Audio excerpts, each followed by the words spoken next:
자, 이제 이 열재앙 가운데서 좀 우리에게 중요하고 의미 있는 거는 장자 재앙이죠.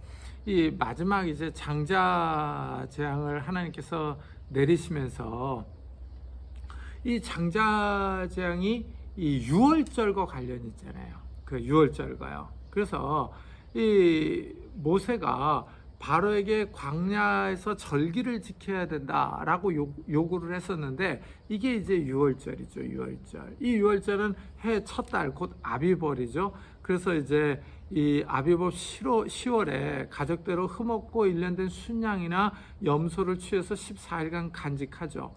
그 다음에 해질 때 양을 잡아서 피를 그 양을 먹을 집 문 좌우 설주와 임방에 바르죠. 그리고 고기는 불에 구워서 무교병과 쓴나물과 함께 먹고요. 이 아침까지 고기를 남겨둬서는 안 되고요.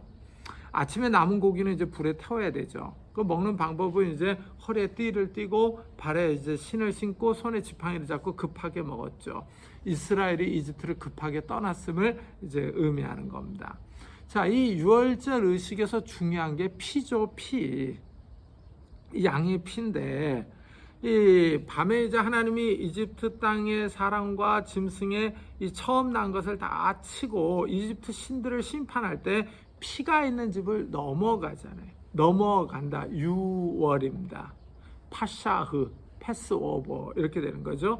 그래서 이 피가 구속의 의미를 갖는 거예요. 구속의 의미. 내가 애굽 땅을 칠 때 그 피가 너희가 사는 집에 있어서 너희를 위하여 표적이 될지라. 내가 피를 볼 때 너희를 넘어가리니 재앙이 너에게 내려 멸하지 아니하리라. 너희는 이날을 기념하여 여호와의 절기를 삼아 영원한 규례로 대대로 지킬지니라.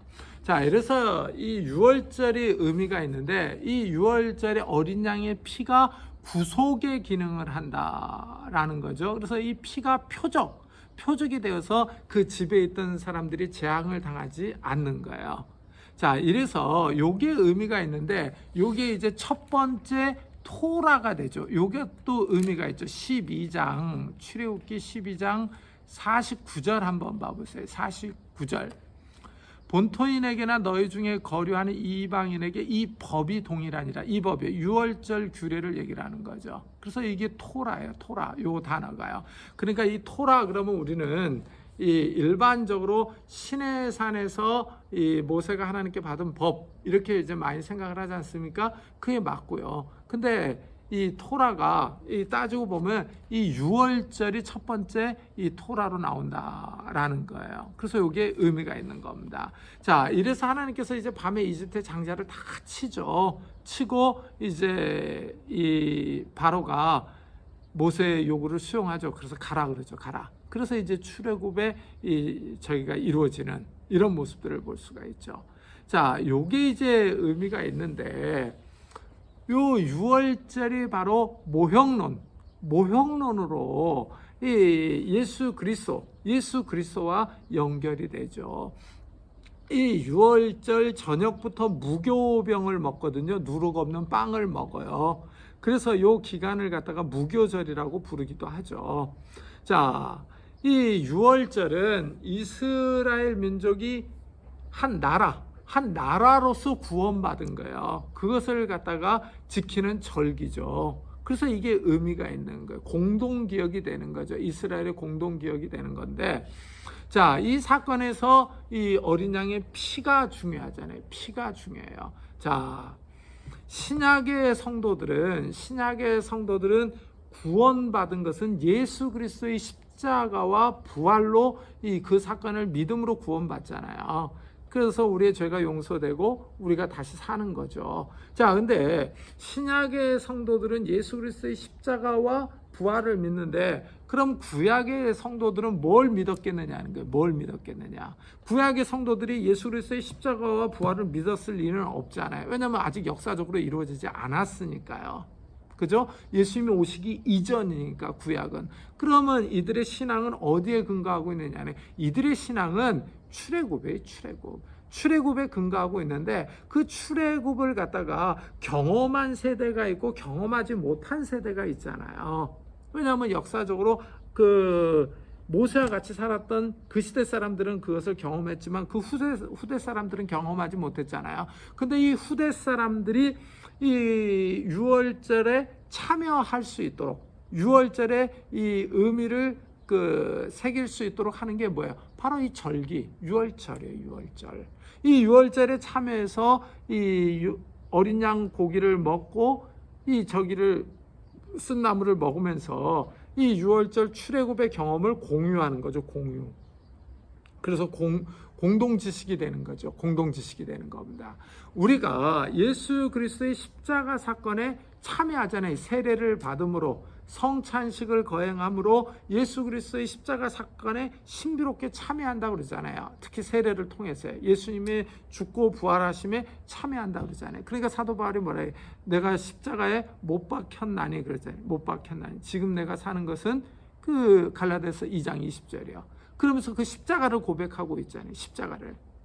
자, 이래서 우리가 예수 그리스도를 믿고 이 세례를 받고 성만찬을 거행하는 거예요. 이런 것들이 예수 그리스도의 십자가 부활을 기념하듯이 이 이스라엘 사람들은 유월절과 무교절을 지킴으로써 출애굽의 사건을 갖다가 경험을 하는 거죠. 이래서 출애굽 사건이 의미가 있다 이거죠. 그런데다가 특히 이제 이것이 예수 그리스도와 관련이 되는데 예수님께서 유월절 어린 양으로서 돌아가셨다라는 거죠.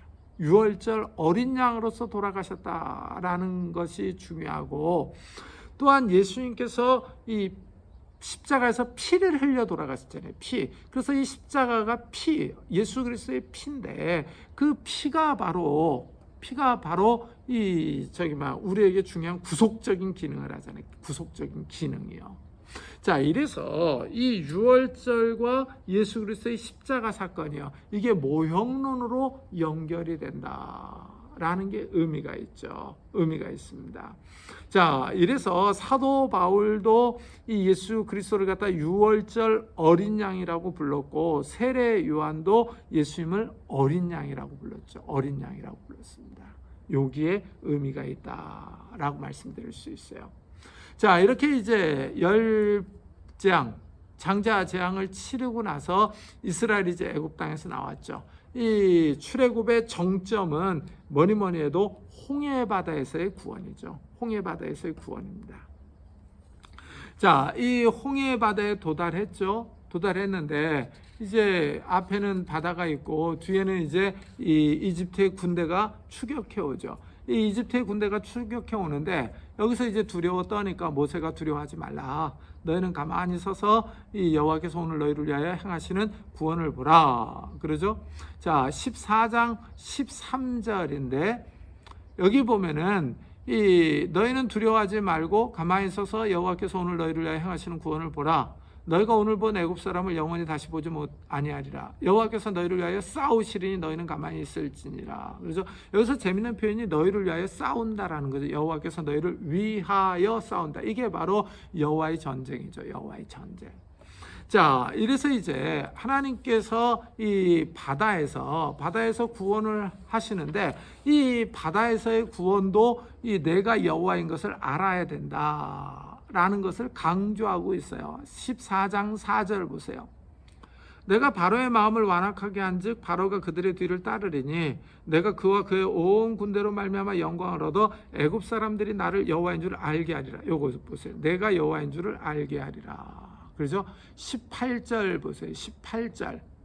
내가 바로와 그의 병과 마병으로 말미암아 영광을 얻을 때 애굽 사람들이 나를 여호와인 줄 알리라. 그러죠. 그러면서 이 홍해 바다 사건에서도 하나님께서 이 여호와이신 것을 알아야 된다라고 강조를 하고 있죠. 자, 이래서 이제 홍해 바다에서의 구원이 있고 나니까 찬양이 나오죠. 15장이요. 자, 이 15장이 구원의 노래죠. 모세의 노래입니다.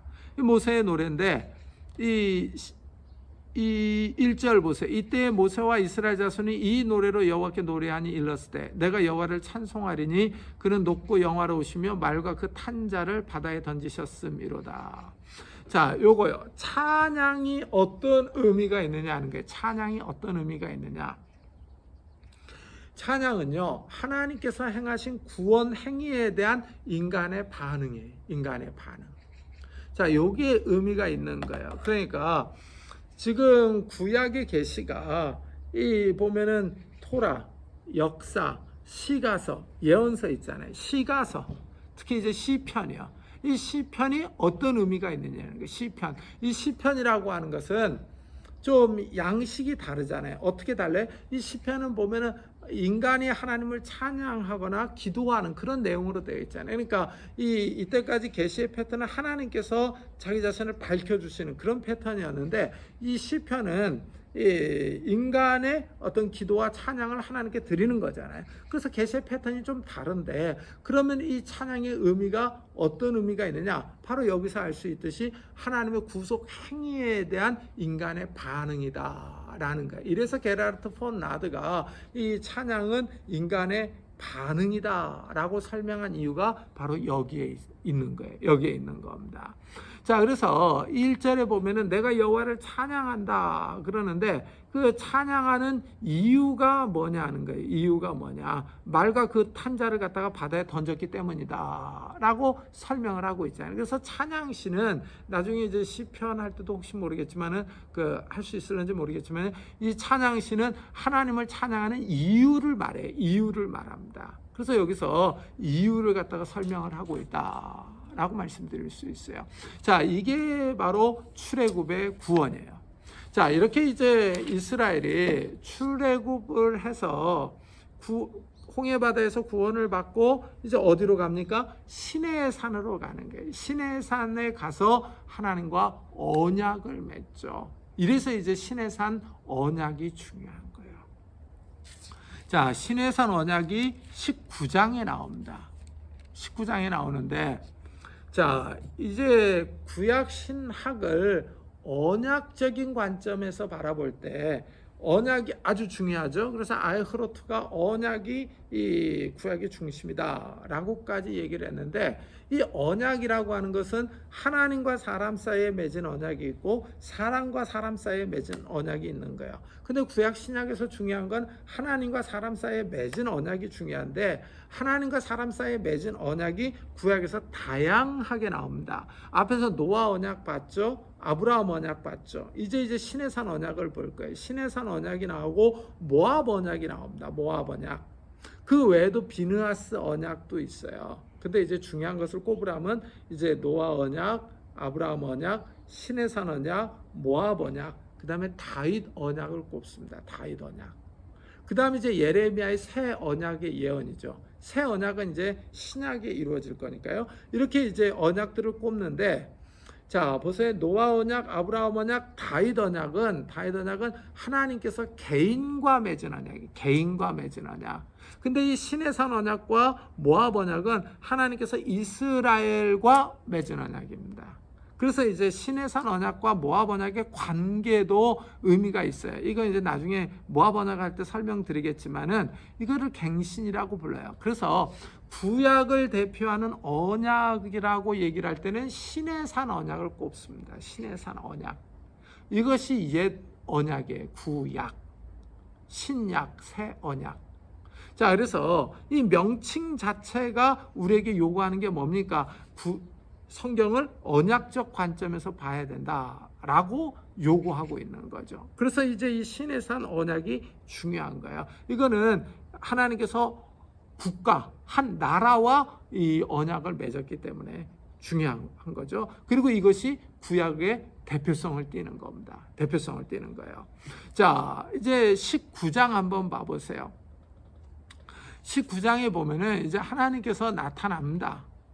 하나님께서 나타나셔서 이제 언약을 제안을 하죠. 언약을 제안을 합니다. 자, 먼저 신현이 나와요. 자, 여기 보면 이제 하나님께서 임재하시죠. 임재하셔가지고 이제 그 언약을 제안하는데, 먼저 이제 모세에게 그 언약을 제안하는 거예요. 4절 보세요. 19장 4절이요. 내가 애굽 사람에게 어떻게 행하였음과 내가 어떻게 독수리 날개로 너희를 업어 내게로 인도하였음을 너희가 보았느니라. 그러면서 출애굽을 얘기를 하죠. 그러면서 출애굽을 보았다라고 경험을 얘기를 합니다.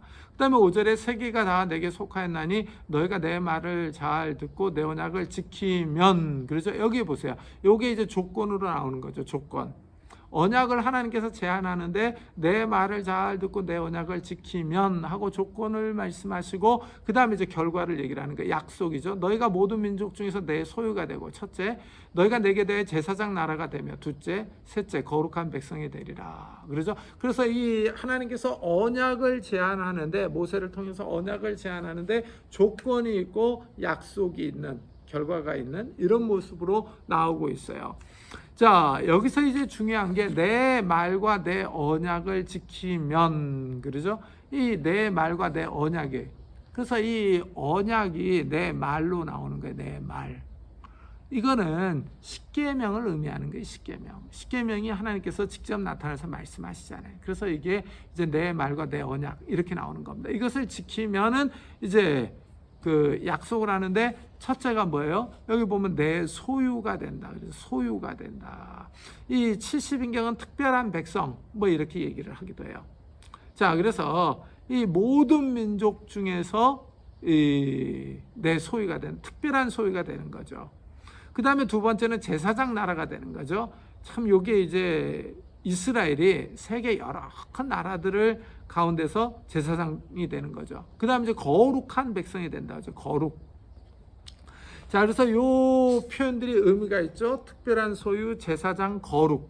요 단어들이 의미가 있어요. 특별히 이제 제사장과 거룩이라고 하는 단어가 의미가 있죠.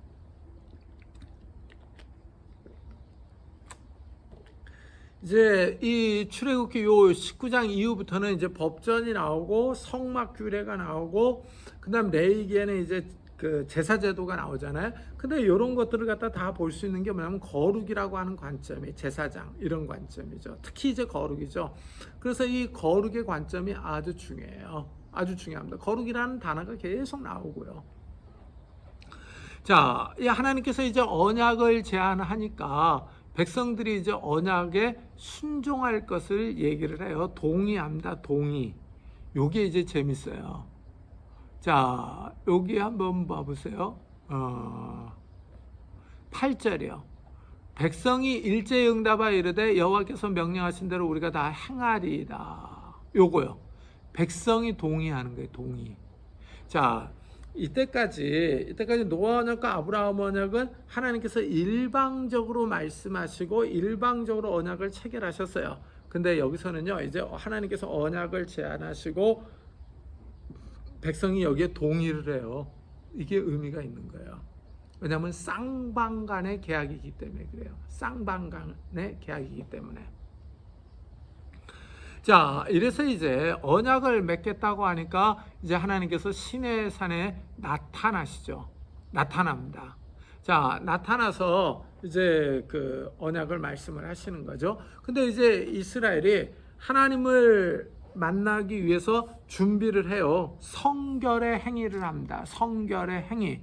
그래서 첫째, 이 옷을 빨죠. 옷을 빨아요. 옷을 깨끗하게 빨고, 그 다음에 두 번째는 산에 가까이 하지 말라고 그러죠. 산에 가까이. 왜냐하면은 하나님이 임하신 곳은 거룩한 곳이에요. 거룩은 영역이 있어요. 영역. 그러니까 이 모세에게도 하나님께서 임하셔가지고 내가 선 곳은 거룩한 곳이니 그 신발을 벗으라 그러잖아요. 그러면서 가까이 오지 말라고 그러잖아요. 이게 의미가 있는 거예요. 왜냐하면 거룩은요, 영역이 있습니다. 구약에서는 이 영역이 있어가지고요, 이게 이제 잘 드러나는 것이 그 이스라엘이 진쳤을 때 드러나요. 자, 맨 가운데 성막이 있잖아요.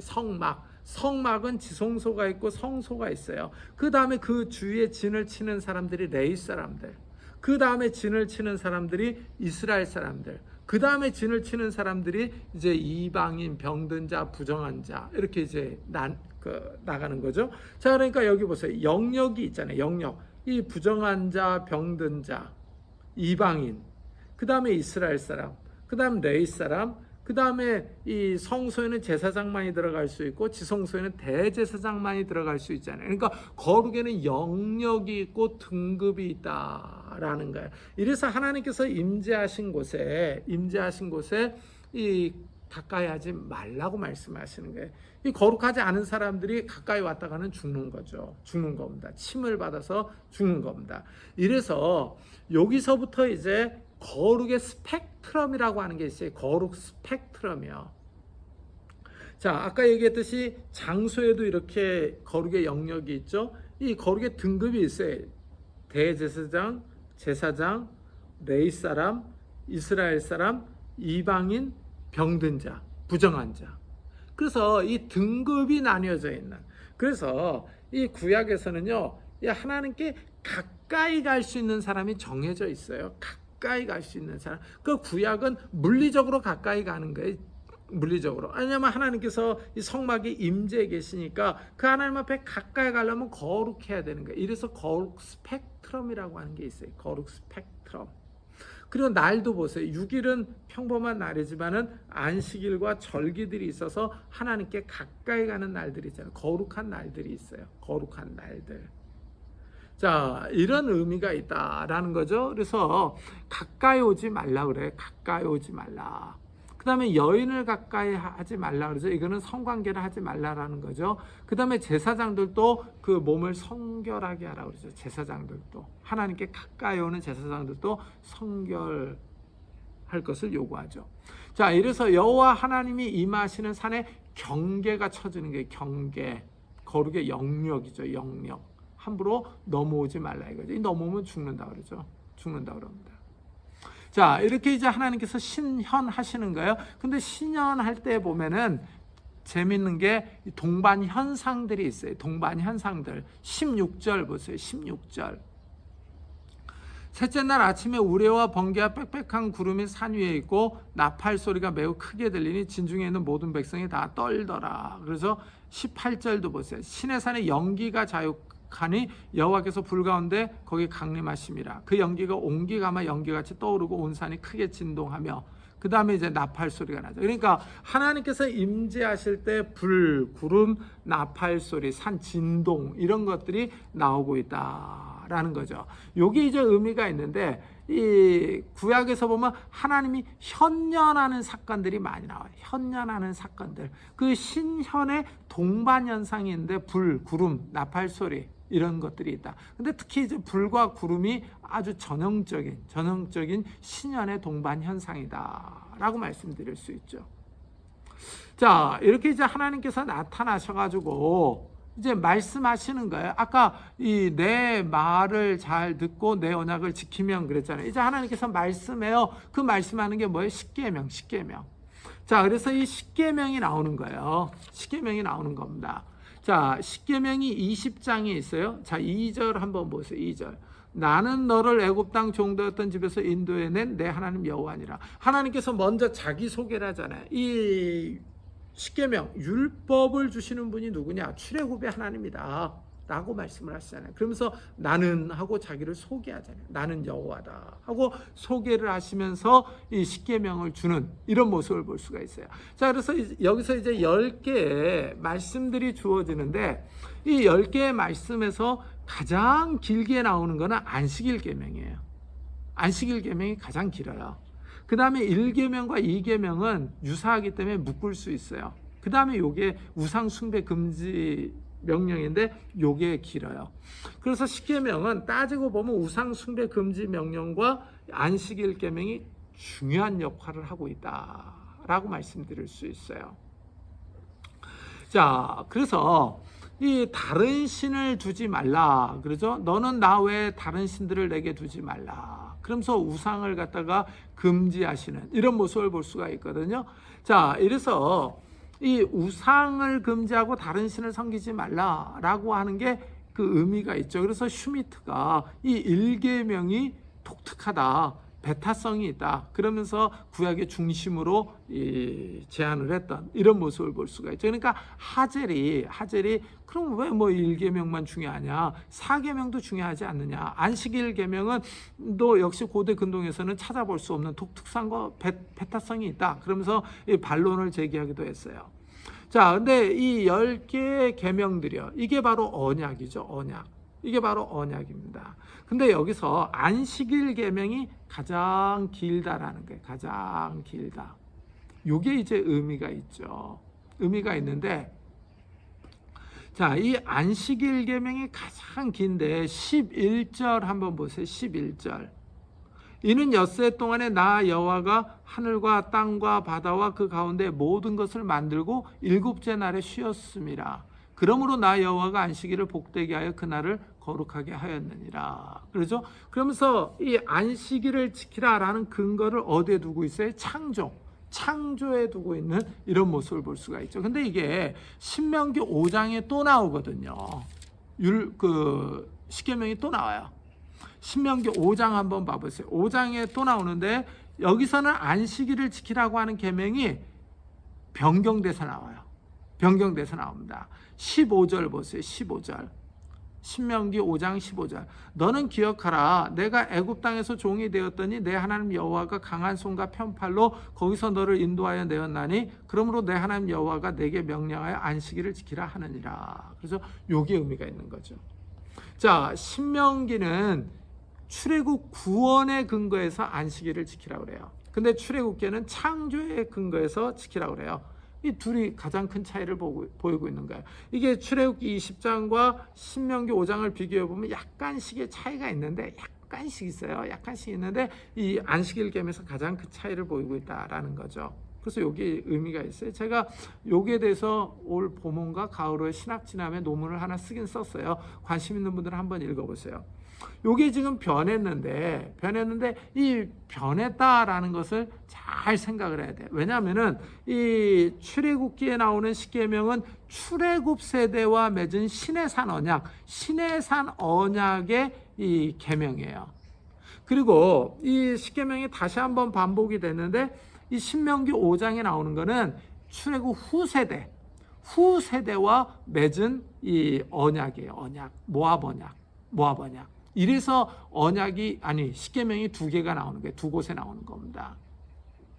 왜냐하면은 출애굽 세대가 가데스 바네아에서 이 땅을 정복하라라는 명령에 거역해서 다 죽었잖아요. 다 죽으니까 그때 이제 20세 미만의 사람들과 새로 태어난 사람들이 자라서 출애굽 후세대를 형성을 했는데 출애굽 후세대가 이제 모압 땅에서 다시 요단강을 건너 가나안 땅을 정복하려고 들어가기 전에 이 모세가 십계명을 다시 설명해 주는 거예요. 율법을 다시 설명해 주면서 언약을 맺잖아요. 그게 바로 모압 언약. 이건 지금 시내산 언약. 그래서 이 모압 언약과 시내산 언약의 관계를 얘기할 때 갱신이다라고 얘기를 하는 거예요. 갱신. 왜냐하면은 이 새로워진다는 거죠. 왜냐하면 십계명이 똑같이 얘기를 해요. 그러니까 근본적으로는 변함이 없는 계명이죠. 그렇지만 이제 갱신되는 거예요. 그래서 새로운 계명들이 많이 들어와요. 그리고 이 바뀌는 게 있는데 십계명 가운데 이 안식일 계명이 가장 많이 변했다라는 거죠. 그래서 이게 이제 의미가 있는 거예요. 의미가 있는데.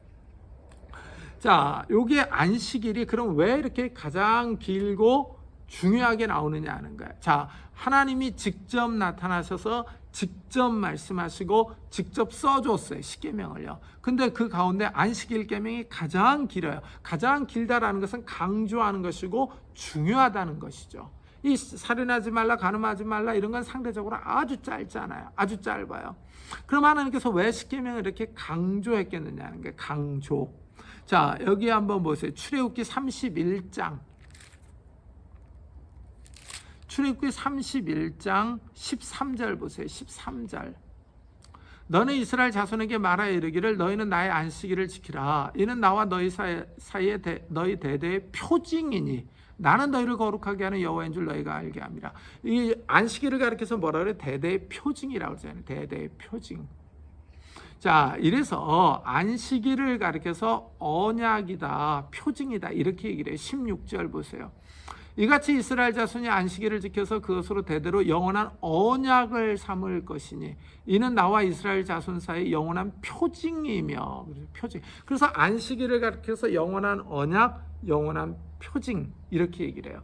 근데 이게 이제 의미가 있는 게 한번 잘 보세요. 안식일은 주기적이잖아요. 주기적이고 반복적이며 제도적이잖아요. 제도적. 일주일마다 하루씩 쉬는 거예요. 근데 쉬면은 온 이스라엘이 쉬니까 눈에 보이잖아요. 그죠? 이래서 이게 주기적이고 제도적이라는 거예요. 자, 근데 요 다른 계명들하고 한번 비교해 보세요. 다른 신을 섬기지 말라, 살인하지 말라, 간음하지 말라, 도둑질하라. 요거랑 좀 차이가 있잖아요. 왜냐하면 안식일은 주기적이고 제도적이고 의식적이고, 왜냐하면 이 안식일 날 또 하나님 앞에 나와서 예배를 드려야 되니까요. 그래서 요 안식일이 의미가 있는 거야. 다 쉬면서 눈에 보이게끔 쉬면서 또 제사 드리고 예배 드려야 되니까요. 이래서 이 안식일이 표징이에요. 표징. 그러면서 영원한 언약이 되는 거예요. 영원한 언약. 자, 표징이 되고 언약이 되는데, 자, 노아 언약 때 하나님께서 노아와 언약을 맺고서 표로서 무지개를 줬잖아요. 무지개. 하나님께서 아브라함과 언약을 맺고 나서 언약의 표로 뭘 줘요? 할례를 줬어요. 근데 이 시내산 언약을 맺고 나서 표징으로 뭘 주는 거예요? 안식일을 주는 거예요. 안식일. 이게 의미가 있다 이거죠. 그래서 안식일이 구약에서 중요한 표징이에요. 표징. 근데 이제 이게 신약과의 관계를 생각을 해야 되잖아요. 신약과의 관계. 자, 이 율법이라고 하는 것은 국가적. 자, 여기 이제 이스라엘의 그 율법은 국가적인 성향을 띠고 있는 거예요. 왜냐하면 이스라엘은 백성이 있고 땅이 있고 법이 있잖아요. 나중에는 왕도 있잖아요. 그러니까 현세적이잖아요. 현세적. 자, 이래서 율법이라고 하는 것이 국가적인 성향을 띠고 있는 거예요. 그래서 이 율법에는 어떤 이 살인하지 말라, 간음하지 말라라는 도덕적인 이런 법도 있지만 의식적인 법들도 많아요. 절기법이라든가, 그 다음에 이제 그 성막법이라든가, 이 제사제도라든가, 성결법전이라든가 많잖아요. 자, 근데 이런 그 율법이 구약에서 신약으로 넘어왔을 때 신약의 성도들에게는 어떤 의미가 있느냐는 거예요. 어떤 의미가 있느냐. 요걸 이제 다르게 얘기하면 율법의 연속성과 불연속성이에요. 연속성과 불연속성인데 이것을 갖다가 가장 잘 보여주는 게 안식일이에요. 안식일. 자, 신약으로 넘어오면서 예수님께서 의도적으로 안식일에 병을 고쳐요.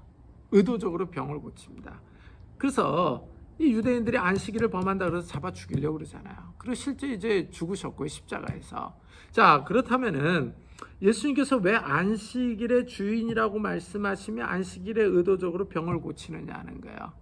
예수님께서 뭐라 그래요? 내가 온 것은 율법이나 선자를 폐하러 온 것이 아니라 온전하게 하러 왔다 그러잖아요. 예수님께서 왔다 그래요. 이 역사 속에서 중요한 게 예수님께서 오신 거예요. 예수님께서 오심으로 율법과 선자가 온전하게 되는 거예요. 온전하게 됨으로 인해서 무효화되는 게 있는 거예요. 무효화되는 게. 그게 바로 안식일이에요. 안식일 대표적으로. 왜냐하면은 이 신약의 성도들이 안식일을 지키지 않잖아요. 안식일은 엄격하게 얘기를 하면 금요일 저녁부터 토요일 저녁까지거든요. 근데 우리는 지금 주일을 지키잖아요. 주일. 그러니까 요일로, 현대 요일로 따져보면 안식일은 토요일인 셈이죠. 토요일인데 우리는 주일을 지키잖아요. 날이 달라요. 날이 달라. 그러니까 안식 후 첫날에 예수님께서 부활하셨잖아요. 부활하셨어요. 그러니까 예수님의 부활을 기념하여 지키는 날이 주일이에요. 주일. 자, 보세요. 1, 2, 3, 4, 5, 6, 7. 7이 있잖아요. 1, 2, 3, 4, 5, 6, 7 할 때 7은 안식이잖아요. 안식일. 자, 안식일은 종말 지향적이라고 그랬어요. 종말 지향적. 종말 지향적으로 나아가는 거예요. 그러나 주일은 첫째 날이잖아요. 첫째 날. 시작의 날에 새 생명의 날이에요. 시작의 날. 예수님께서 부활하신 날에 날이 달라요. 날이 달라. 그래서 이 신약의 성도들은 더 이상 이 안식일을 지키지 않고 주일을 지키는 거예요. 주일. 그러니까 구약의 율법이 신약에 와서 예수님께서 그 율법을 성취시키심으로, 온전하게 하심으로 무효화되는 것의 대표적인 게 바로 안식일이다 라고 말씀드릴 수 있어요. 이래서 신약의 성도들에게 이 안식일은 더 이상 의미가 없는 거예요. 의미가 없어요. 왜냐하면 예수 그리스도 안에 있는 안식이 더 중요한 거죠. 그러면서 하나님 나라의 안식을 바라보는 거죠. 그것이 예수 그리스도에 의해서 이미 성취되었지만 not yet, 아직 성취가 되지 않은 거죠. 그래서 신약의 성도들은 이미와 아직 사이의 긴장 가운데 살아가는 게 긴장 가운데. 자, 그런데 이제 이 안식일이라고 하는 것은 아까도 얘기했듯이 주기적이고 제도적이잖아요. 국가적이고. 자, 이런 것들이 무효화되는 거죠. 주기적인 것들이 무효화됐어요. 그래서 안식일에 돈 쓰지 마라, 일하지 말라, 이런 것들이 다 무효화되는 거예요. 무효화. 자, 한번 생각을 해보세요. 주일날 여러분들이 교회에 올라오면 다 운전하고 오잖아요. 운전. 구약식으로 따지면 이거 다 일이잖아요. 일. 그럼 일하는 사람은 구약에서는 어떻게 해야 돼? 짱돌로 쳐서 죽여야 되잖아요. 그러면 교회 오는 성도들을 갖다가 이 교육자들이 다 서가지고 만약에 차 몰고 오면 짱돌 들고 칠 거예요? 그거는 아니잖아요. 이게 무엇을 의미하는 거예요? 이게 무효화됐다라는 것을 보여주는 거예요. 여러분들 주일학교 애들 그 간식 다 피자 시켜서 사주죠. 그래서 주일학교 그 실 앞에 보면 피자 박스가 이렇게 쌓여 있어요. 이 전사님들이 더 율법을 어기네. 이렇다고 그래서 뭐 담임 목사가 전사 죽일 거예요? 뭐 할 거예요? 그건 아니잖아요. 근데 옛날에는 저희들이 전도사 때는 막 주일에 돈 쓰지 말라, 뭐 하지 말라, 일하지 말라 막 이렇게 배웠어요. 왜냐하면 그때는 이제 신학적인 사고가 약하고 이런 그 율법의 연속성과 불연속성 이런 것들을 제대로 이해하지 못하니까 이 구약의 안식일 지키듯이 신약의 주일을 지켜라 이렇게 얘기를 했던 거죠. 그러나 이거는 올바른 방법이 아니죠. 올바른 방법. 예수님께서 오셔서 율법이 온전하게 되신 거예요. 온전하게 되심으로 성취됨으로 무효화가 된 거죠. 무효화가 된 거예요. 이래서 주일날 돈 쓰고 일하는 거에 운전해서 오는 거예요. 그러나 주일을 지키는 방법이 어떻게 되는 게 하나님의 영광을 위하여, 하나님을 기쁘시게 하기 위하여 이 기준을 가지고 주일을 지키는 거죠. 그래서 주일날 내가 뭘 할 때, 그 일을 할 때 이것이 과연 하나님께 영광이 되겠느냐, 하나님께 기쁨이 되겠느냐, 이런 것을 먼저 생각을 하고 할 것인지 말 것인지를 정하면 되는 거예요. 이건 자유죠, 자유.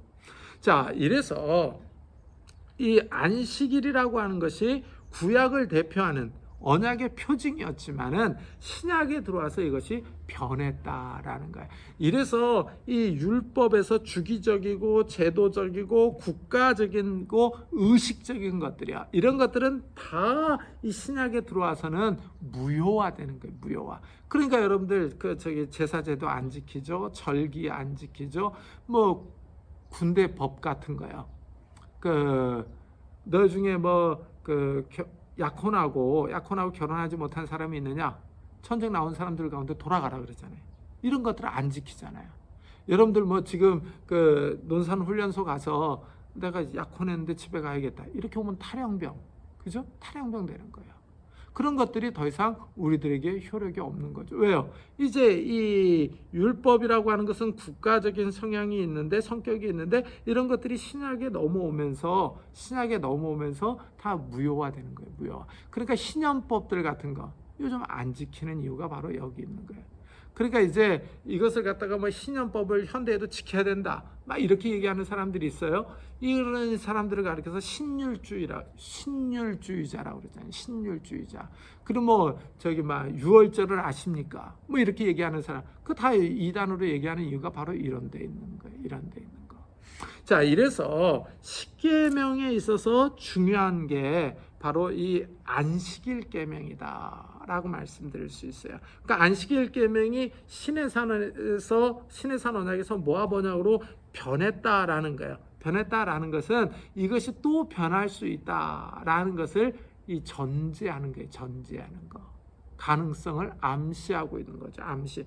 그럼에도 불구하고 출애굽기에서의 그 창조의 근거에서 안식일을 지켜라라는 것과 신명기에서는 출애굽의 근거에서 안식일을 지키라라는 것이 다르지만은 또한 상호 보완적이에요. 왜냐하면은 하나님께서 6일 동안 일하고 쉬었죠. 그 다음에 여기서는 출애굽의 근거에서 쉬라고 그러죠. 이 출애굽한 이스라엘을 한번 잘 보세요. 이 이집트에서 중노동을 했잖아요. 중노동을 하다가 구원받았잖아요. 중노동으로부터 안식을 얻었잖아요. 이래서 출애굽의 근거에서 안식일을 지켜라 라고 얘기를 하는 거죠. 그러니까 이래서부터의 안식이라고 하는 관점에서 보면 창조와 이 구원, 출애굽은 상호 보완적이다 라고 말씀드릴 수 있죠. 그러면서 이것이 이제 신약에 넘어가서는 하나님 나라에서 누릴 안식을 바라보면서 나아가는 겁니다. 이런 점에서 이 십계명에서는 이 안식일이 의미가 있다라고 말씀드릴 수 있습니다. 자, 이래서 십계명은 이 주로 어떤 추상적인 법, 이론적인 법 이런 것들을 얘기하지 않고 구체적으로 삶 속에서 지켜야 할 법들이다라고 말씀드릴 수 있어요. 그리고 이 십계명은 주로 부정형으로 구성되어 있잖아요. 부정형으로 구성되어 있는데 이 안식일을 지켜라, 그 부모를 공경하라, 이거는 이제 긍정적으로 주어졌다라는데 의미가 있는 거죠. 의미가 있는 겁니다. 자, 이 십계명에 대해서 좀 더 알고 싶은 사람들은 제가 쓴 신명기 구약 주석 한번 찾아보세요. 거기 제가 좀 자세하게 번역해 놓고 써놨어요. 자, 이래서 이제 이 하나님께서 현년하셔서 십계명과 율법들을 말씀하시고 이제 24장에서 시내산 언약을 맺는 거예요. 시내산 언약. 근데 이제 시내산 언약을 맺는데 여기서 이제 중요한 게 이제 언약의 피가 중요한 거죠. 언약의 피. 자, 이 시내산 언약은 다음 시간에 더 한번 구체적으로 해보겠습니다. 자, 수고들 하셨습니다.